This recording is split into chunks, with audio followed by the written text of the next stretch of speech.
When Luo Kai indicated he would leave, 7 or 8/10 of the people in the hall had already departed. Before leaving, Luo Kai stood before that massive pile of broken glass for a moment. He wanted to understand how such a large, thick piece of glass could shatter so completely in an instant. It must have required an enormous destructive force to produce such a result. Yet he had no conception of what could cause this. He could only be certain that producing glass of such immense proportions was extraordinarily difficult, requiring the most advanced technology and equipment. At that moment, he sensed someone approaching from behind. All people who live adventurous lives instinctively dislike having someone approach them quietly from behind. But Luo Kai paid no mind, for he knew he possessed at least 20 effective methods to deal with anyone who might threaten him from behind. He neither startled nor rushed to turn around. A man's voice sounded from behind him. "This glass is a product of the Yun Industrial Group, ranked 3rd among the world's largest glass manufacturers." Luo Kai remained turned away, having already identified the speaker from his voice as the building manager. Naturally, Luo Kai was also familiar with the Yun Industrial Group, the heart of precision manufacturing, an industry so vital that without the precision products it produces, many powerful nations' international enterprises and space exploration programs would suffer significantly.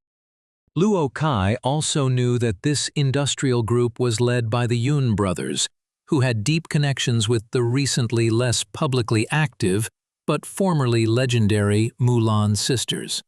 In particular, Yun Sifeng was even the husband of Mu Xiuzhen, a Mulan sister's brother-in-law. For this reason, he treated the manager quite courteously, deducing that the manager also served the Yun group. Nevertheless, he still did not turn around. He stared at the pile of broken glass, contemplating what force could have caused such shattering. The manager's voice continued from behind.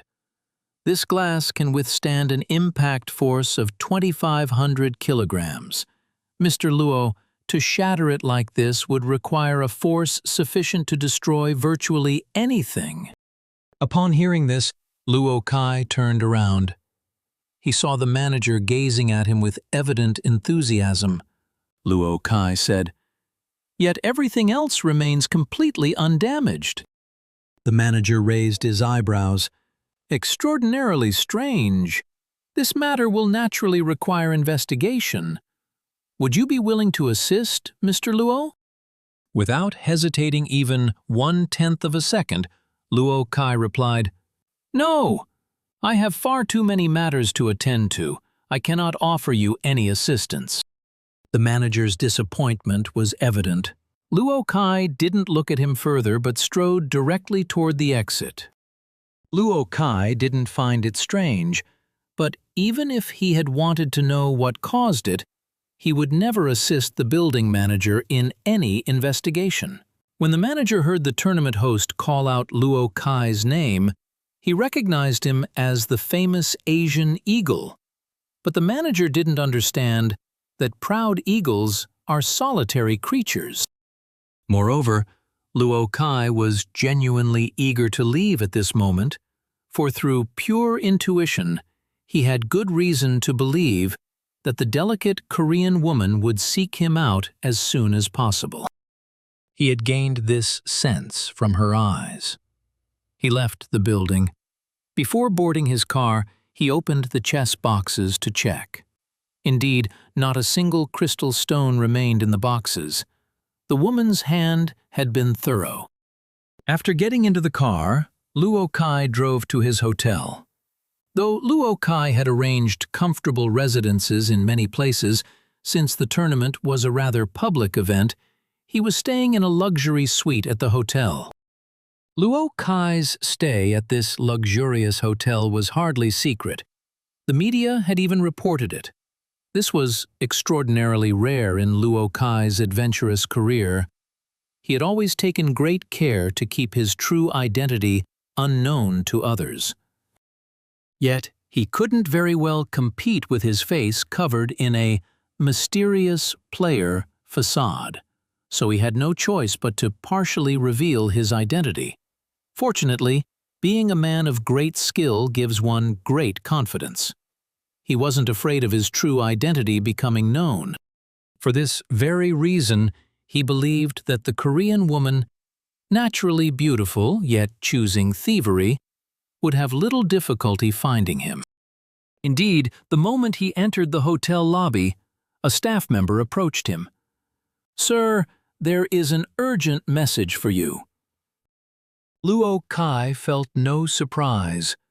He walked to the front desk, but what awaited exceeded his expectations. The note, written in exquisite flowing characters, read simply, "Already waiting in your room." The message didn't specify which room, so naturally it could only mean Luo Kai's own suite. In other words, the Korean woman had entered his room without permission. While this didn't anger Luo Kai, it was enough to make him furrow his brow slightly. Moreover, the woman had left no signature. This indicated two things. First, this woman's identity was mysterious, and she possessed certain adventurous skills. Second, her waiting in his room suggested she might have another purpose in mind. After stepping out of the elevator, Luo Kai took a deep breath. As he reached his door, he paused briefly before knocking lightly. The door opened immediately. The woman who opened it was still wearing the clothes she had worn when leaving, but her cheeks now flushed with a rosy tint that only enhanced her beauty. After opening the door, she stepped back 2 paces, bowed to Luo Kai with great respect, then prostrated herself upon the floor. This action utterly surprised Luo Kai. He closed the door and stood with his back against it, making no move to help her up, curious to see what further tricks she might display. The woman lay prostrate, yet raised her head, looking up at Luo Kai. In this posture, her body was remarkably alluring. She spoke in an earnest and melodious voice. "I am so grateful you forgave me. I cannot thank you enough." Luo Kai smiled slightly. "Did I ever say I forgave you?" Upon hearing this, the woman lowered her eyelids, speaking softly. "I will accept any punishment. The fact that you didn't humiliate me publicly already fills me with gratitude. Please, punish me." After speaking, she lowered her head. Though her voluminous robe concealed her form, her curved body lying prostrate was still remarkably tempting. Luo Kai took a slow breath, stepped over, and bent down to help her up. Her body was so light, like paper, rising effortlessly under his touch. Of course, she wasn't truly so light. Rather, she immediately understood Luo Kai's intention and cooperated with his movement, creating that effect naturally. Standing upright, she gazed at Luo Kai with luminous eyes, her cheeks even more flushed. Involuntarily, she raised her hand and gently touched her own cheek with her knuckles, radiating infinite shyness. Luo Kai was somewhat captivated as well. He reached out and gently caressed her cheek, finding it alarmingly warm. The woman lowered her head, her voice barely audible. "I feel like I'm a wanton woman throwing herself into a man's arms." Luo Kai was no false ascetic indifferent to women. The delicate, alluring woman before him naturally stirred his heart. Yet because Luo Kai had forgiven her theft, to now become intimate with her would be like using coercion to take advantage of her. This was something Luo Kai would never do. It was his principle in how he treated women. It was precisely because of this principle that the woman's words were perfectly timed. After speaking this way, her cheeks grew even redder.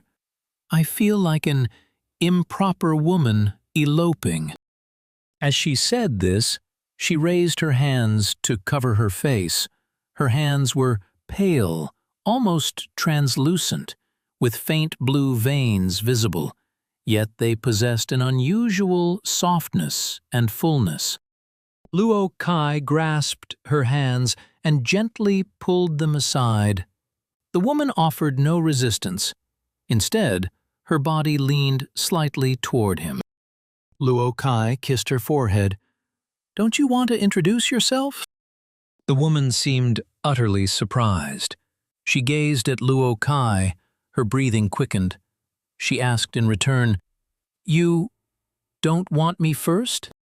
Immediately realizing her words weren't quite appropriate, she quickly corrected herself with perceptive grace. "Feel how hard my heart is beating."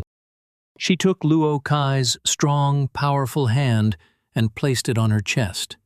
Indeed, Luo Kai's palm could immediately feel her heart pounding fiercely beneath. Luo Kai was very tender, making no further advances. The woman looked at him with her beautiful eyes, first with confusion, then with disappointment. She lowered her head, her long hair falling to one side, revealing the snow-white curve of her neck.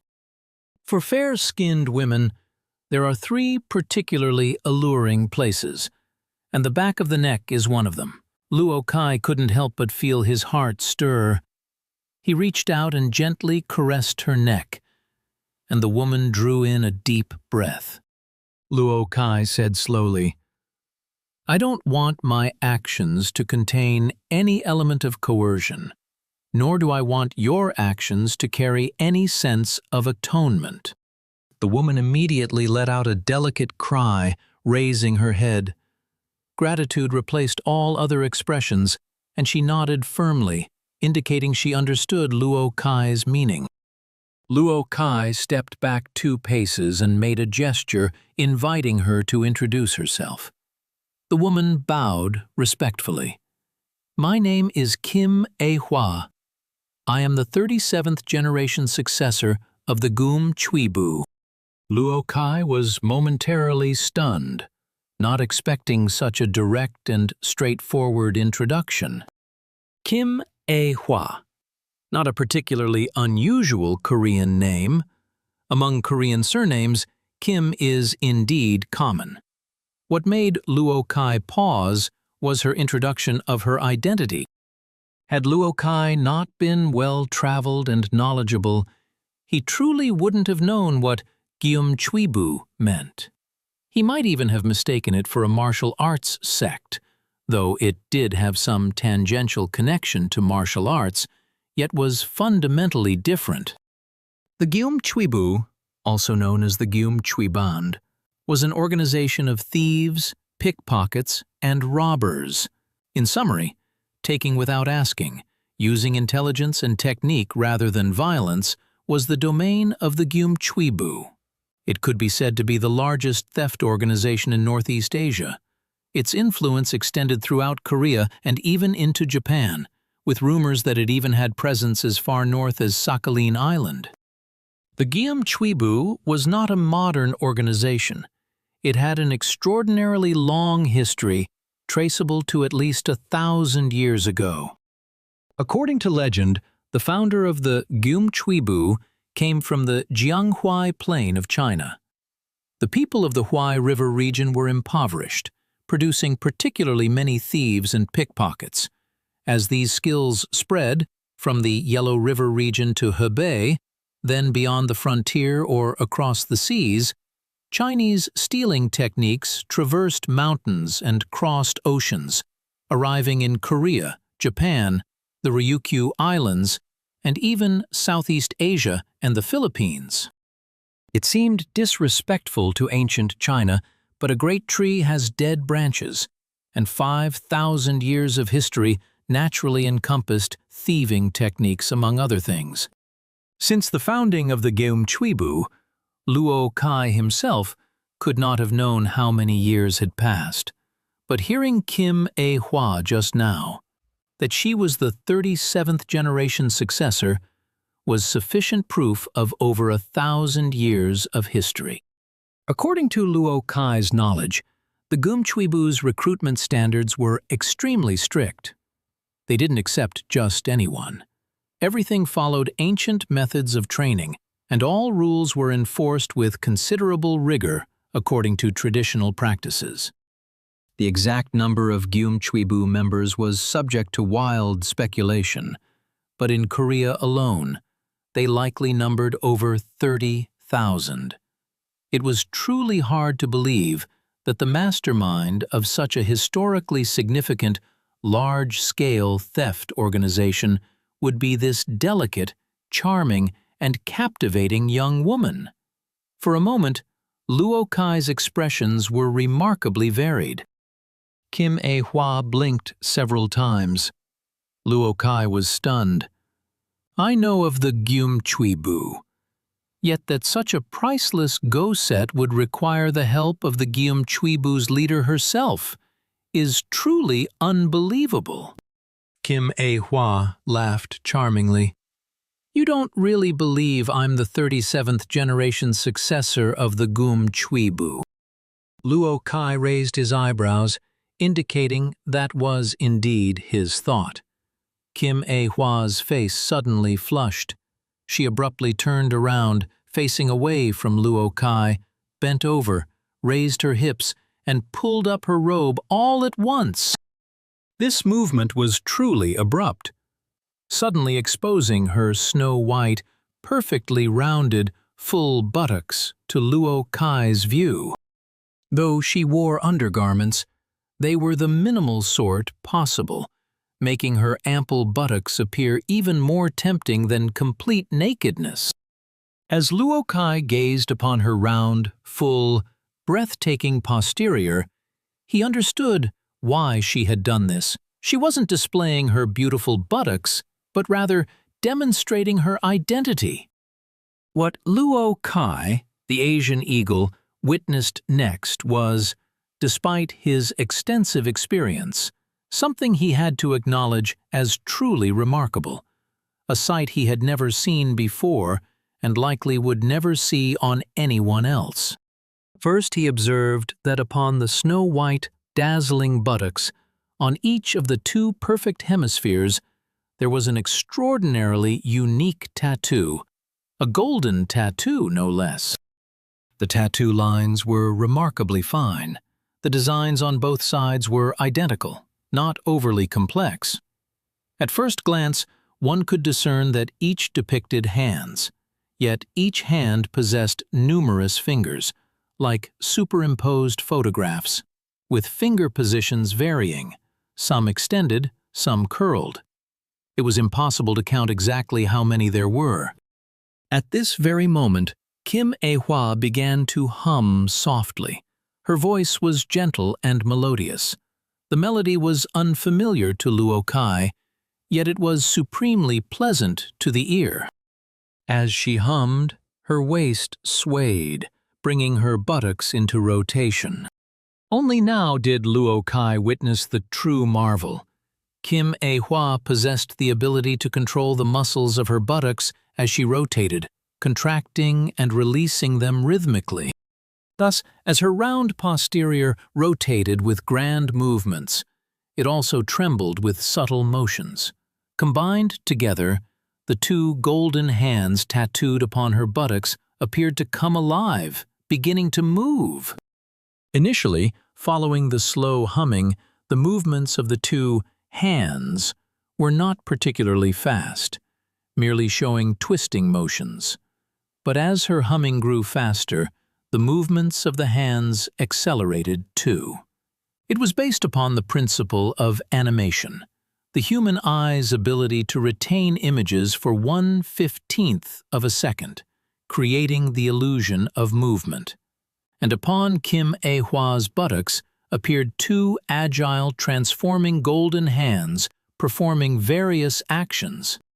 Luo Kai had heard that the leader of the Gumchuibu possessed special marks, distinguished symbols unlike those of other organizations, something like master tokens from other sects.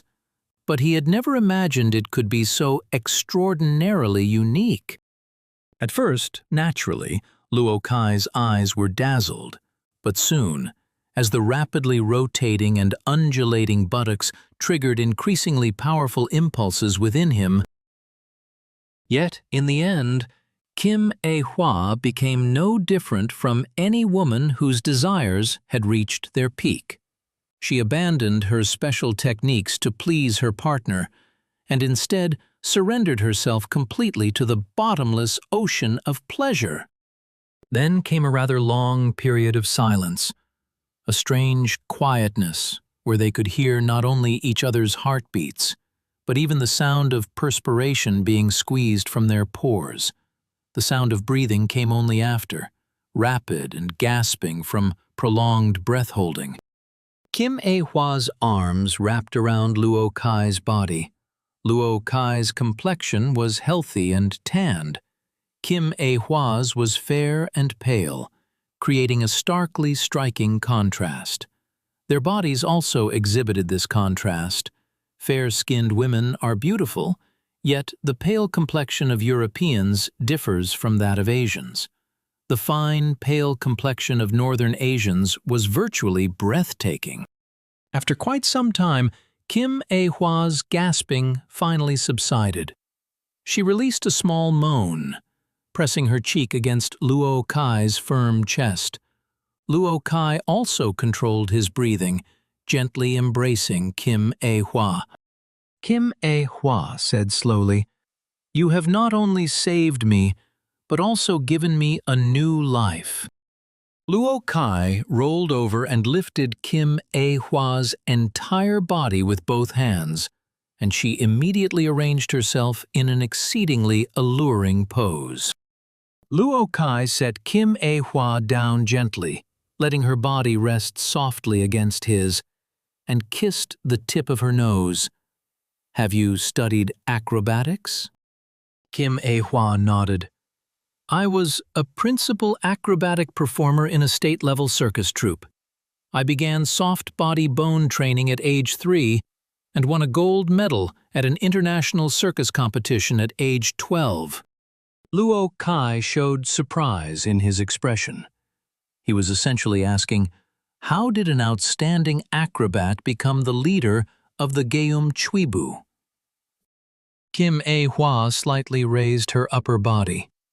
"One's destiny is not of one's own choosing. When I was 3, my parents sent me to an acrobatics class. Who knew the class instructor was the 36th generation successor of the Geum Chuibu? He immediately took a liking to me. So from age 3, I underwent simultaneous training in various theft techniques." Luo Kai suddenly recalled, "Was it you who shattered that large glass panel to divert everyone's attention?" Kim A-hwa looked astonished. "Of course not. I simply excel at utilizing my environment to create favorable circumstances for myself." Reflecting on the chaotic circumstances, Luo Kai couldn't help but admire her. To act decisively and implement her plan in such confusion naturally required composure beyond the ordinary. Luo Kai gazed at her for a moment before saying, "I completely forgive you. You needn't regard yourself as having committed a crime or feel guilty." Upon hearing Luo Kai's words, Kim A-hwa first appeared puzzled, as if not comprehending what he said. But immediately her expression became impishly cute. Then she buried her face in Luo Kai's armpit, emitting a series of delicate, charming laughter that caused her lithe body to tremble continuously. Luo Kai became infected by her joyful laughter and laughed as well. "Did I say something wrong?" Kim A-hwa lifted her head, her bright, clear eyes fixed on Luo Kai. "I'm the leader of the Geum Chuibu. I believe theft is an art form. I would never feel any guilt, let alone remorse." Luo Kai exclaimed, "Ah, I forgot. Do you only feel guilty when you fail?" This remark produced an effect completely contrary to Luo Kai's expectations. Kim A-hwa's face suddenly drained of color, as though she had heard the most terrifying thing in the world. She even tightly hugged Luo Kai closely, clearly trying to ease her inner fear. Luo Kai was even more puzzled and waited for her explanation. After a considerable time, Kim A-hwa finally sighed, "Please don't mention those two words again. Once a Gumchuibu member enters the organization, they absolutely cannot fail, not even once. If there is one failure, it is a real failure." Kim A-hwa paused here, her expression becoming even more frightened. Luo Kai was startled. "What does that mean?" Kim A-hwa raised her left hand and made a chopping motion at her right wrist. She then immediately tightly hugged Luo Kai again, her body trembling uncontrollably. Luo Kai naturally understood her meaning immediately, yet found it difficult to accept. He grasped Kim A-hwa's hand. "You're not serious. If one failure means losing your hand, how could the Gumchuibu have any members at all? Isn't failure inevitable in theft? Tens of thousands of people would be one-handed." Kim A-hwa opened her eyes very wide, staring at Luo Kai. Luo Kai laughed. "Well, what did I say wrong this time?" Kim A-hwa's expression remained quite astonished. "Who said the Gumchuibu has so many members?" Kim A-hwa laughed helplessly. "That's an extremely exaggerated legend, because the Gumchuibu is so famous. Anyone remotely connected to theft claims to be a member. In reality, the Gumchuibu's rules are extremely strict. Those trained from childhood mostly leave after becoming adults. The true members are naturally very few." Luo Kai's curiosity piqued. "How many exactly?" Kim A-hwa took a breath and didn't answer immediately. Luo Kai was about to suggest that if it wasn't convenient to answer, she needn't. But by that time, Kim A-hwa had already provided her answer. The Gumchuibu members actively operating around the world number exactly 37, including myself, the leader. This answer greatly surprised Luo Kai. He cradled her pretty face in his hands, his expression full of confusion. Kim A-hwa kissed his palms as she spoke. "These 37 people are naturally first-rate masters of theft. They hold extremely high status in the eyes of other thieves, though their actual identity is merely that of an ordinary Gumchuibu member. Simultaneously, each can be the leader of several theft organizations. This explains why the Gumchuibu sounds so powerful in legends." Upon hearing Kim A-hwa's analysis, Luo Kai couldn't help but silently marvel. She had said, "They sound so powerful," yet, in reality, these 37 Gumchuibu members each controlled several theft organizations worldwide, which were in turn controlled by the Gumchuibu itself. Thus, the Gumchuibu was undoubtedly the most powerful theft organization in the world. And in his embrace lay this delicate beauty, mysterious and ever-changing, entirely accommodating and responsive, who was actually the leader of the world's largest theft organization. It was truly incredible. Kim A-hwa remained curled in Luo Kai's arms like a kitten. Luo Kai's large hand caressed her silken skin, much like petting a tame Persian cat. Her voice grew even more melodious. "So you understand how grateful I am to you in my heart." Luo Kai laughed softly. "I should also thank you. You've given me a completely unprecedented experience." Kim A-hwa pointed her finger at Luo Kai's nose and slowly shook her head, as though gently reproaching him for not being sincere. Yet Luo Kai truly meant it. He spoke again. Really, how many women in the world possess such extraordinarily advanced, soft bone flexibility? Even fewer are as captivating, and far fewer still are as genuinely willing to unite with me. So my words are sincere. Moved by Luo Kai's words, Kim Hua hugged him tighter, breathing deeply. Then both fell silent for a while before Kim Hua spoke again. Your last opponent was my master's son. Luo Kai made a sound of understanding. The circus school director. Kim Hua nodded. Luo Kai sensed they were approaching the crux of the matter, why she had stolen the stones. At this point, Luo Kai made several hypotheses, but none seemed to hold. He moved his hands across her silken skin, deciding to stop taxing his mind and simply enjoy the pleasure her delicate form provided. Yet after a while in silence, Kim Hua spoke again. When I took the stones, I replaced them with stone pebbles of identical weight in the box. You must have already discovered this. Luo Kai shook his head. No. I was certain you had taken the stones. I never opened the boxes again after that. Kim Hua, still speaking with her face against Luo Kai's chest, looked up at him briefly. At the time, the fact that you noticed my actions was already quite remarkable. You couldn't possibly have seen the actual process of me taking the stones. Luo Kai said, True enough, but knowing what you were doing, I was certain of your success. Kim Hua made a soft sound of assent. Luo Kai continued, I even believed that the sudden shattering of that large glass panel was caused by you, intended to create chaos so you could act. Kim Hua stuck out her little tongue, her expression extremely alluring. I don't have such capability. The destructive force required to shatter that glass is completely beyond my abilities.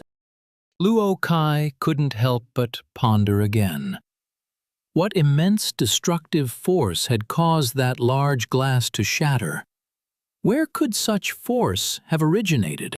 Of course, in the current circumstances, he wouldn't dwell on this further. First, he needed to understand why Kim Hua had stolen the stones. Kim Hua took another breath. The matter should begin with my junior martial brother. Luo Kai understood that her junior martial brother was the opponent he faced in the finals, the Korean Go player. Luo Kai had long anticipated they had some connection. He couldn't help but somewhat look down on the Korean player. Knowing he couldn't beat me, he wanted the prize, so he asked you to steal it for him? Kim Hua didn't directly answer Luo Kai's question. She simply began explaining. Luo Kai immediately understood why she didn't answer directly. The matter was quite complex, beyond what a simple yes or no could convey. Kim Hua said, He came to me asking me to steal the stones for him. He told me they were made of white and purple crystal. He even took me to the venue beforehand to show me the stones and the environment.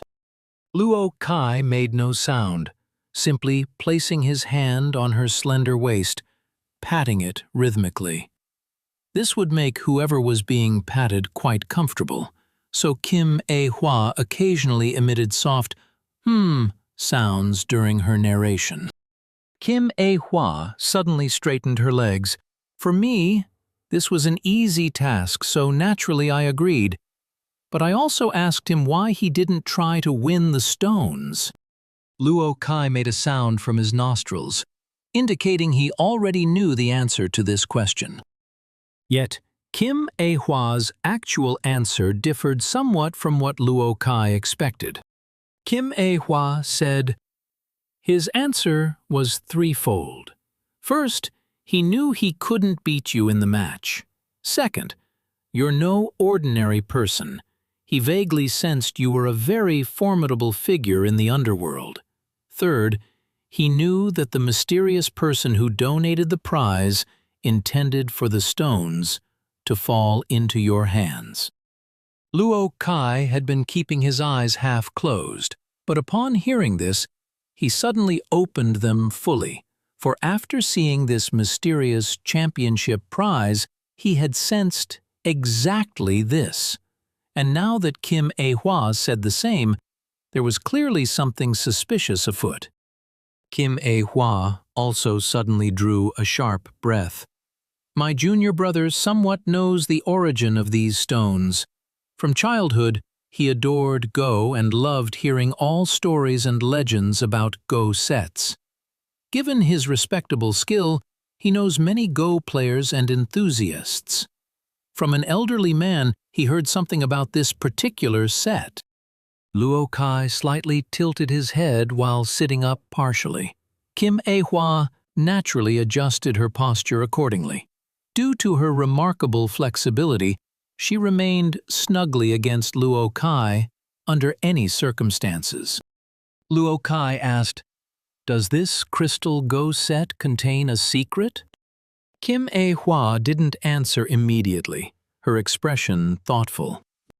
Luo Kai asked further, "Or does the set itself possess extraordinarily high value?" Kim A-hwa replied, "Its intrinsic value is certainly high, but the legendary value is even higher. It represents a realm all Go players dream of achieving." As a Go player himself, Luo Kai naturally understood. By possessing it, one can attain unparalleled Go mastery. Kim A-hwa tilted her head in thought for a moment, a very alluring pose, then sighed, I don't really believe it. But he insisted that whoever possesses this set possesses supreme power. Luo Kai laughed. Like Kim A-hwa, he naturally didn't believe it either. His tone carried considerable mockery. Supreme power in general, not just Go mastery? Kim A-hwa appeared uncertain. I'm not entirely clear about that. Luo Kai took a deep breath, pulling her soft, laughing body closer, and caressed her smooth back. I can give you the original chess boxes and the white jade board. You can pass them to him. Kim A-hwa's expression became extremely surprised, her eyes widening. Immediately following came unbounded joy, a genuine expression of pleasant surprise. Her body even trembled slightly from excitement. She was so excited she could barely speak, only nodding repeatedly. After quite a while, she finally exhaled, "Thank you so much. I don't know how to thank you enough." Luo Kai hadn't expected Kim A-hwa to be so pleased. He laughed. "You've given me such great pleasure." Kim A-hwa blushed shyly, curling her body into a ball. She first kissed his lips, then said, "I should say you've given me double, triple joy." Both were immersed in pleasure, able to sense it in their gradually rising body temperature.